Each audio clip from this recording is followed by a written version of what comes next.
নমস্কাৰ ছাত্ৰ ছাত্ৰীসকল আজি তোমালোকৰ চতুৰ্থ শ্ৰেণীৰ গণিত বিষয়ৰ অধ্যায় 1 জ্যামিতিৰ প্ৰাথমিক ধাৰণা পাঠটো আলোচনা কৰিম। ইয়াত তোমালোকে বিন্দু ৰেখা ৰেখাখণ্ড ৰশ্মি এই সকলোবোৰৰ বিষয়ে জানিবলৈ পাবা, লগতে কোণৰ বিষয়েও জানিবলৈ পাবা। এতিয়া চোৱা বিন্দু, প্ৰথমতে আমি চাও বিন্দু। এতিয়া বিন্দুনো কি? কাট পেন্সিল বা কলমেৰে ধৰা হল, কাট পেন্সিল বা কলমেৰে আমি এটা ফুট চিন দিছো, এইটো হল বিন্দু। এইটোক আমি কেনেদৰে ক'ব পাৰো যে কাট পেন্সিলৰ আগ অংশৰে উকা কাগজত দিয়া ফুট চিনটোক কি বুলি কোৱা হয়? বিন্দু বুলি কোৱা হয়। কি কলো মই? কাট পেন্সিলৰ আগ অংশৰে উকা কাগজত দিয়া ফুট চিনটোক বিন্দু বুলি কোৱা হয়। এতিয়া আমি যি কোনো আখৰ লিখিম, ধৰা হল আমি এ টু লিখিছো, হয়। এ আখৰটো চোৱা, এইটো কি বিন্দু আছে ইয়াতে, হয়নে? আমি আৰম্ভ কৰ পৰা কৰিছো এটা বিন্দু। আমি যেতিয়া কলমটো বহুৱাইছো তেতিয়া কি হয়? এইটো এটা বিন্দুৰে আমি এনেকে আৰম্ভ কৰিছো। এতিয়া তোমালোকৰ মনত প্ৰশ্ন উঠিছে নহয়নে? বিন্দুৰ বাৰু আকৃতি আছে নে নাই বা আকাৰ আছে নে নাই? এটো দেখিবলৈ কি লাগিছে? গোলাকাৰ নিচিনা লাগিছে, হয়নে? কিন্তু ইয়াৰ বিন্দুৰ কোনো আকাৰ নাথাকে। আমি যদি ইয়াক কি কৰিব পাৰো, যদি আমি ইয়াক আতচিক আছে চাও, তেতিয়া হলে ইয়াক কি দেখিবা? গোলাকাৰ নেদেখিবা। ইয়াতে কি হব? ক্ষুদ্ৰ ক্ষুদ্ৰ অসংখ্য বিন্দুৰ সমষ্টি হয়। অৰ্থাৎ এই বিন্দুটোৰ ভিতৰতে ক্ষুদ্ৰ ক্ষুদ্ৰ অসংখ্য বিন্দু আছে, বুজি পাইছা? আৰু ইয়াৰ কি হয়? আমি এনেকে ক'ব পাৰো বিন্দু, যে বিন্দু এটাৰ আকাৰ নাথাকে কিন্তু স্থিতি আছে, অৰ্থাৎ ইয়াৰ কি হয়? স্থান আছে, ইয়াৰ স্থান আছে। এনেকে আমি বিন্দুৰ কথা সংজ্ঞা দিব পাৰো। এতিয়া বিন্দুটো বুজি পালা নহয়? আমি ৰেখাৰ কথা জানিম। এতিয়া ৰেখা কি হব? যে এইটো বিন্দু নহয়, বিন্দুৰ পৰা যদি আমি সোঁফালে আৰু বাওঁফালে কি কৰো, অৰ্থাৎ আমি সোঁফালে এনেকে টানি দিও আৰু বাওঁফালে এনেকে টানি দিলো, এইটো কি আছিলে? মাজত বিন্দু আছিলে। আৰু লগতে ইয়াতে কি দিলো? কাৰ চিন দি দিলো।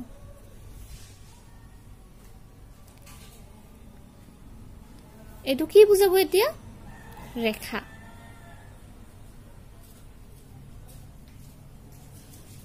এইটোক আমি কেনেদৰে ক'ব পাৰো যে আমি বিন্দু এটাৰ সোঁফালে টানি গৈ আছো, আৰু তেতিয়া গৈ থকাটো কেনেদৰে বুজাব? কাৰ চিনেৰে বুজোৱা হ'ব। আমি যে গৈ আছো, ইয়াৰ পৰা যে আমি গৈ আছো টানি লৈ পেলাই, এইটো গৈ আছো মানে কি? ই অসীমলৈ গৈ আছো, ইয়াৰ কোনো শেষ নাই, অন্ত নাই। সেইকাৰণে এইটো কাৰ চিনেৰে আমি বুজাই দিছো, বুজি পাইছা?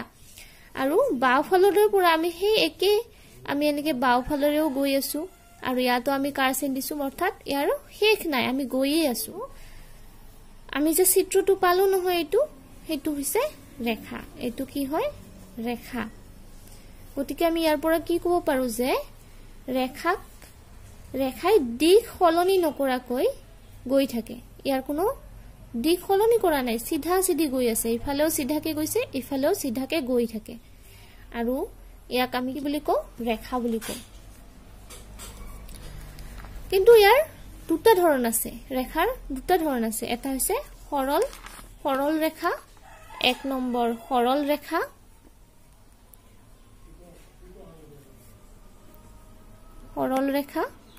আৰু 2 নম্বৰ হৈছে বক্ৰ ৰেখা বা বেকা ৰেখা, বক্ৰ ৰেখা। অৰ্থাৎ সৰল ৰেখা হল কি? যে এই সৰল ৰেখাত পুৰা পোনে পোনে গৈ আছে, কোনো ভাঁজ হোৱা নাই, ইপিনেও পোনে পোনে গৈছে, এইটো হৈছে সৰল ৰেখা, বুজি পাইছা? এতিয়া 2 নম্বৰটো কি আছে? ৰেখাৰ 2 প্ৰকাৰৰ যে বক্ৰ ৰেখাটো কি হয়?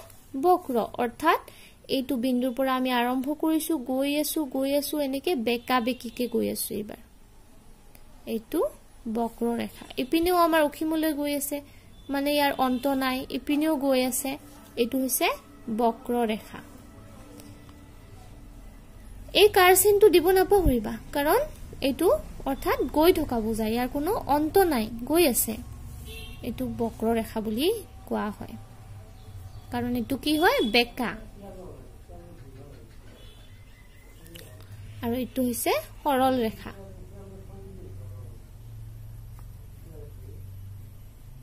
সৰল ৰেখা বুজি পাইছা আমি এই ৰেখাডাল ইডাল ৰেখা নহয় নে হয় ইডাল এই ৰেখাডালক আমি কি কৰিছো মাত্ৰ এটা দিশতে বঢ়াই দিও ধৰা হল আমি এটো এনেকুৱাকে এফালে বঢ়াই দিছো বুজি পাইছা এফালে মানে হয় আমি সোফালে দিব লাগিব নহয় বাওফালে সোফাল আৰু এটো কি বাওফাল তো আমি এনেকে এফালে বঢ়াই দিছো অৰ্থাৎ এইটোক আমি কি বুলি কম আমি এইটোক আমি ৰশ্মি বুলি কম এটো হল ৰশ্মি এতিয়া ৰশ্মিক আমি কেনেদৰে সংজ্ঞা দিম যে জীবৰ ৰেখাই এটা নিৰ্দিষ্ট বিন্দু এয়া এটা নিৰ্দিষ্ট বিন্দু আছে নহয় নিৰ্দিষ্ট বিন্দুৰ পৰা আৰম্ভ কৰি এটা নিৰ্দিষ্ট দিশত গতি কৰি থাকে তাকে ৰশ্মি বুলি কোৱা হয় অৰ্থাৎ কি এই বিন্দুৰ পৰা গৈ আছে মই কি কৈছিলো ৰেখাৰ ক্ষেত্ৰত ইপিনেও গৈ থাকিব কিন্তু ৰশ্মিৰ ক্ষেত্ৰত কি অকল এফালে গৈ আছে এটা নিৰ্দিষ্ট বিন্দুৰ পৰা এইটো এটা বিন্দুৰ পৰা আৰম্ভ কৰি এটা দিশত গতি কৰে তাকে ৰশ্মি বুলি কোৱা হয় অৰ্থাৎ অসীমলৈ গতি কৰি আছে নহয় নে আৰম্ভ কৰিছে এইটো হলে এতিয়ালৈকে আমি কি শিকিলো বিন্দু এয়া হৈছে বিন্দু ৰেখাৰ প্ৰকাৰ ৰেখা কেই প্ৰকাৰৰ হেতু পালো সৰল ৰেখা বক্ৰৰেখা সৰল ৰেখাটো কেনেকুৱা বক্ৰৰেখা কেনেকুৱা শিকিলা তাৰ পিছত ৰশ্মি শিকিলা এইবাৰ ৰেখাখণ্ড শিকিম এইবাৰ ৰেখাখণ্ডনো কি আকো এতিয়া আমি এডাল ৰেখা ললো এডাল ৰেখা এতিয়া আমি যদি ইয়াক মাজৰ পৰা কাটি পেলাই আনো ইয়াৰ পৰা যদি এটুকুৰা আনো নাইবা ইয়াৰ পৰা এইখিনি কাটো নাইবা এই মাজৰ পৰা এইখিনি কাটো বা এইখিনি কাটো এনেকে যদি আনো অৰ্থাৎ আমি এনেকুৱা এটুকুৰা পাম হয়নে অৰ্থাৎ ইয়াতে কি আছে শেষ বিন্দু এটা আছে আৰু এটা কি আছে আৰম্ভ এটা প্ৰান্ত বিন্দু আছে আৰু এটা কি আছে অন্তিম বিন্দু আছে আমি এনেকে মানে আমি শেষটো গম পাও আৰু আমি আৰম্ভণিটো ইয়াৰে গম পোৱা গৈছে বুজি পাইছা ইয়াক আমি কেনেকৈ কম যে ইয়াৰ দুটা শেষ বিন্দু আছে ইয়াৰ পৰা কি হয় আৰম্ভ হৈ কি হৈছে ইয়াতে শেষ হৈছে গম পাইছা ন ইয়াতে আৰম্ভ হৈছে ইয়াতে শেষ হৈছে অৰ্থাৎ আমি ইয়াৰ কি কৰিব পাৰো জোখ লব পাৰো আমি যদি এনেকে স্কেলৰ সহায়েৰে জোখ লও আমি এনেকে জোখ লব পাৰো বুজি পাইছা এনেকে আমি জোখ লব পাৰো আৰু কিন্তু আমি এই ৰেখাডাল এই যে ৰেখাডাল আমি যে কাৰ চিনডাল আছে নহয় এটো কিন্তু আমি জোখ লব নোৱাৰো কাৰণ ইয়াৰ কি অসীমলৈ আছে ই অসীমলৈ গৈ আছে অসীম অৰ্থাৎ ইয়াৰ কোনো অন্তিম নাই শেষ নাই বুজি পাইছা এফালেও অসীমৰ দিশে গৈ আছে সেইকাৰণে আমি কি কৰিব নোৱাৰো জোখ লব নোৱাৰো কিন্তু আমি এই ৰেখাখণ্ডৰ জোখ লব পাৰো এই ৰেখাৰে একোটা এইটো খণ্ড বুজি পাইছা এতে একো নাই তোমালোকে গোটেইখিনি বস্তু গম পালা এতিয়া ভালদৰে চাই পেলাই ইয়াৰে বিন্দু ৰেখা এইবোৰ গোটেই সংজ্ঞাখিনি মই অলপ পিছতে তোমালোকৰ গ্ৰুপত পঠাই দিম তোমালোকে ধুনীয়াকে বহিত লিখি লবা আৰু মনত ৰাখিবা হ'ব এতিয়া আমি পাঠৰ অলপমান অনুশীলনীৰ প্ৰশ্ন উত্তৰ আলোচনা কৰিম 1 নম্বৰটো চোৱা 1 নম্বৰটো আমাক শুদ্ধ নে অশুদ্ধ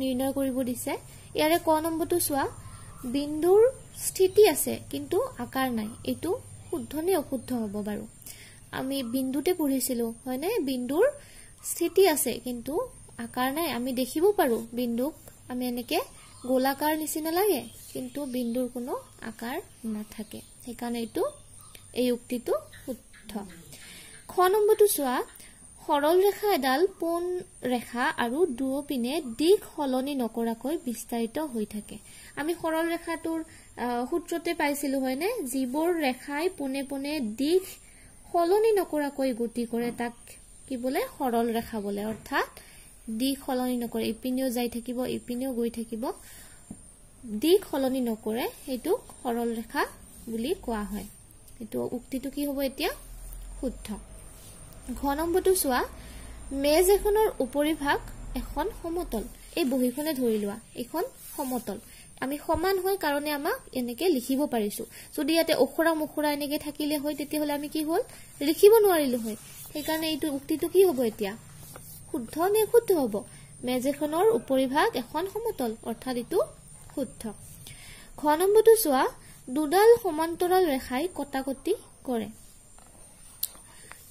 এবাৰ এটা ৰেখাটো আমাৰ ইয়াতে অকাই আছে আৰু এটা সমান্তৰালকে আঁকি দিছো অৰ্থাৎ সমান সমান ৰেখাই আমাক উক্তিটো কি কৈছে দুডাল সমান্তৰাল ৰেখাই কটাকটি কৰে এই দুডাল ৰেখাই কটাকটি কৰিব পাৰিব জানো ইটো এনেকে যাব ইটো ইপিনে যাব এনেকে গৈ থাকিব সিধাই গৈ থাকিব ইপিনেও ইটো সাইডে এনেকে সিধাই গৈ থাকিব ই কেতিয়াও কটাকটি কৰিব নোৱাৰে সেইকাৰণে ইটো উক্তিটো কি হয় অশুদ্ধ হয় 9 নম্বৰটো চোৱা দুটা নিৰ্দিষ্ট বিন্দুৰে অসংখ্য সৰল ৰেখা আঁকিব পাৰি আমি দুটা নিৰ্দিষ্ট বিন্দু লৈ লও আমাক কি কৈছে অসংখ্য সৰল ৰেখা আঁকিব পাৰি এয়া কিন্তু আমি কি হয় এডালে সৰল ৰেখা আঁকিব পাৰিলো যেহেতু আমাক বিন্দু দুটা নিৰ্দিষ্টকে লব দিছে আমি দুটা বিন্দুৰ মাজেৰে আমি এডালে সৰল ৰেখা অংকন কৰিব পাৰো আমি বেছিকে নোৱাৰো সেইকাৰণে এই উক্তিটো কি হ'ব অশুদ্ধ হ'ব তাৰ পিছত 2 নম্বৰটো চোৱা 2 নম্বৰটো কি দিছে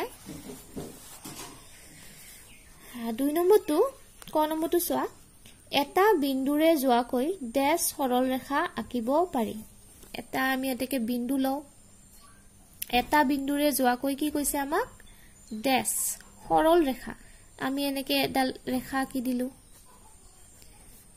এডাল ইপিনেও পাৰো আমি এনেকেও আঁকিব পাৰো আমি এনেকেও পাৰো এই বিন্দুটোৰ মাজেৰে এনেকেও পাৰো অৰ্থাৎ আমি অসংখ্য সৰল ৰেখা অংকন কৰিব পাৰো সেইকাৰণে এইটোত কি হয় অসংখ্য সৰল ৰেখা অংকন কৰিব পাৰি কিন্তু আমি দুটা বিন্দুৰ মাজেৰে কিন্তু এটাই পাৰিছিলো কাৰণ আমাক বিন্দুটো নিৰ্দিষ্টকে লব দিছিলে সেইকাৰণে আমি তেতিয়া এটালে পাৰিছিলো আৰু এই ক্ষেত্ৰত যেহেতু আমাক এটা বিন্দু দিছে এটা বিন্দুৰ মাজেৰে আমি এনেকেও পাৰো এনেকেও পাৰো এনেকেও পাৰো আমি অসংখ্য সৰল ৰেখা অংকন কৰিব পাৰো তাৰ পিছতটো চোৱা 2 নম্বৰটো চোৱা ৰেখা দুবিধ এবিধ সৰল ৰেখা আৰু আনবিধ কি হয় বক্ৰৰেখা বা বেকা ৰেখা এটো সকলোৱে জানা গ নম্বৰটো চোৱা সমতল এখনৰ ওপৰত ডেশ সৰল ৰেখা আঁকিব পৰা যায় আমি অলপ আগতে এটা ইয়াৰে প্ৰশ্ন এটা পাইছিলো নহয় মেজ এখনৰ উপৰিভাগ এখন সমতল আমি যদি এই বহিখন এখন সমতল বুলি ধৰি লও এইখিনিটো ঠাই টুকুৰা ইয়াতে কি কৈছে ডেশ সৰল ৰেখা আঁকিব পাৰি ইয়াতে তো বিভিন্ন সৰল ৰেখা আমি আঁকিছো এইবোৰ আঁকিছো এইটো সৰল ৰেখা আঁকিছো এয়া সৰল ৰেখা এয়া আমি অসংখ্য সৰল ৰেখা আঁকিব পাৰিছো অৰ্থাৎ আমাৰ এইটো কি হ'ব উত্তৰটো অসংখ্য সৰল ৰেখা আঁকিব পৰা যায় খ নম্বৰটো চোৱা দুডাল সৰল ৰেখাই কটাকটি কৰিলে এটা ডেশটা কোণ উৎপন্ন হয় এই দুডাল সৰল ৰেখাই কটাকটি কেতিয়া কৰিব যেতিয়া এনেকুৱা হ'ব হয়নে ইয়াতে কোণৰ কথা সুধিছে আমাক কিন্তু আমি এইটো প্ৰশ্ন নেক্সট ক্লাছত কৰিম কাৰণ তোমালোকক কোণ শিকোৱা নাই নেক্সট ক্লাছত কোণৰ কথা আহিব আমি এনেকে কোণমান যন্ত্ৰৰ সহায়ত আমি জুখাও শিকিব লাগিব তাৰ পাছত আমি এটো উত্তৰ কৰিম তাৰ পিছত চোৱা 9 নম্বৰটো চোৱা এডাল ৰেখাখণ্ডৰ দিশ জুখিব পৰা যায় নে না যায় ৰেখাখণ্ড অৰ্থাৎ আমাৰ ৰেখাখণ্ডৰ কি আছিলে যে এই ৰেখা এডালৰ কিছু খণ্ড এই এটা খণ্ড বা এই এটা খণ্ড অৰ্থাৎ ৰেখাখণ্ড ৰেখাৰ খণ্ড আমি যদি এনেকে এৰ টুকুৰা এটা লৈ আহো এটো এটা ৰেখাখণ্ড ইয়াৰে আমাৰ কি হয় দিশ জুখিব পৰা যায় নে না যায় সুধিছে আমি ইয়াৰে দিশ নিশ্চয় জুখিব পৰা যায় হয়নে আমি জুখি লও এতিয়া কিমান হয় চাও ইয়াৰে দিশ জুখিলে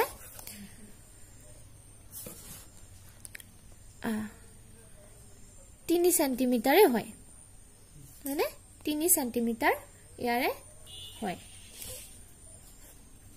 অৰ্থাৎ আমাৰ আমি কি হ'ব উত্তৰটো এডাল ৰেখাখণ্ডৰ দিশ জুখিব পৰা যাব ইয়াতে আৰু বেছি হ'ব পাৰে এনেকুৱা দীঘল এনেকুৱা হ'ব পাৰে ইয়াৰে তেতিয়া যোগটো কি হ'ব বেছি হৈ যাব যিমানে দীঘল হ'ব সিমানে তাৰ যোগটো বেছি হৈ যাব বুজি পাইছা আজি এইখিনি আলোচনা কৰো অহা ক্লাছত তোমালোকৰ কোনৰ বিষয় হ'ব আৰু ইয়াৰে এইবোৰ তোমালোকৰ পিছত আলোচনা কৰিম। তো আজিলৈ এইখিনিয়ে, নমস্কাৰ।